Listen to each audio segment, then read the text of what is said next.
my favorite Persian cookie, for our preschool class.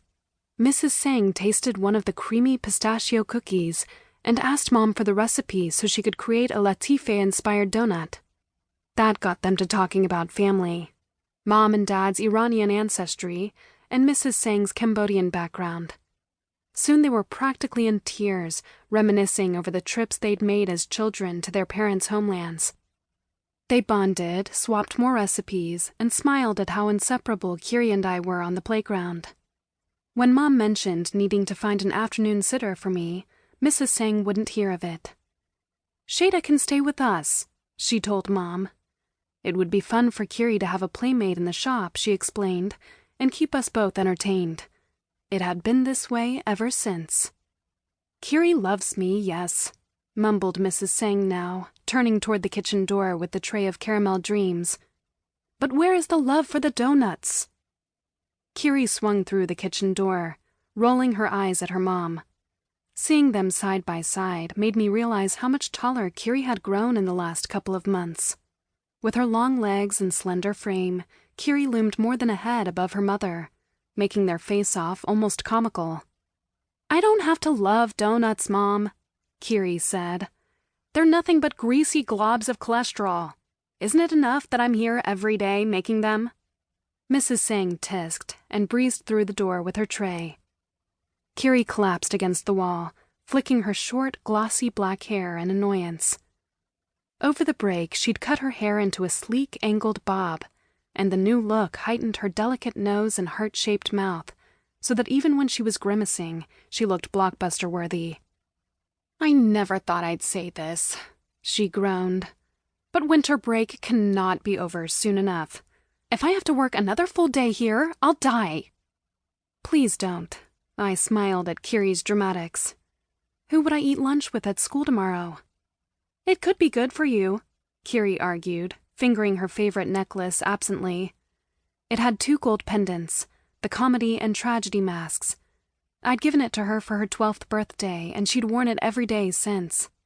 "Force you to get up the courage to talk to someone new, aside from me and Phoebe and Val." I turned my attention to sifting some powdered sugar onto the next rack of donuts. "I don't need any friends besides you guys." Phoebe and Val finished up our social foursome, but they'd been Kiri's friends before they'd been mine. "We are pretty awesome," Kiri grinned. "I suppose we're lucky to have you too." I tossed an oven mitt at her head, but she deftly ducked. Okay, I'm just glad our lunches got mixed up in the cubbies in preschool. Otherwise you never would have spoken to me." I laughed. It was true. Even at age 4, I'd been a classic wallflower. "Your lunch surprised me, that's all. I'd never seen squid on a stick before." I'd learned to love Mrs. Sang's Cambodian cooking, though, just the way Kiri loved my family's Persian meals. Kiri sighed. "Speaking of squid, Mrs. Tentacle is at the front counter waiting for her usual." She clasped her hands together and dropped to her knees. "Would you wait on her today? Spare me her halitosis. Please." Mrs. Tentaflor did have the world's worst fish breath, thus the nickname, and I didn't like waiting on her any more than Kiri did. Still, Kiri's ridiculous begging got me laughing until I couldn't help agreeing.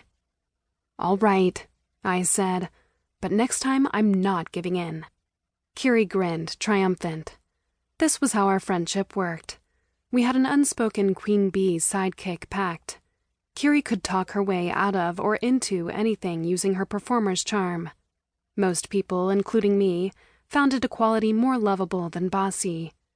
Besides, Kiri's boldness made me feel braver. If it wasn't for Kiri, I doubt my social circle would ever have grown beyond my parents and older sister Mina. Neither one of us was uber popular, but Kiri's infectious energy gave her the ability to float around every group at school without ever settling on one. And because I was her tag-along, her friends always became mine. I didn't mind. I was grateful to stay behind the scenes. That was what I did best. I pushed through the door into the shop, with its buttercream walls and lemon-yellow cafe tables and chairs. I glanced in dread at the counter. To my relief, I discovered that Mrs. Tentaflor was already seated at a table with her cappuccino and blackberry bliss donut. "Can you help whoever comes in next, Sheyda?"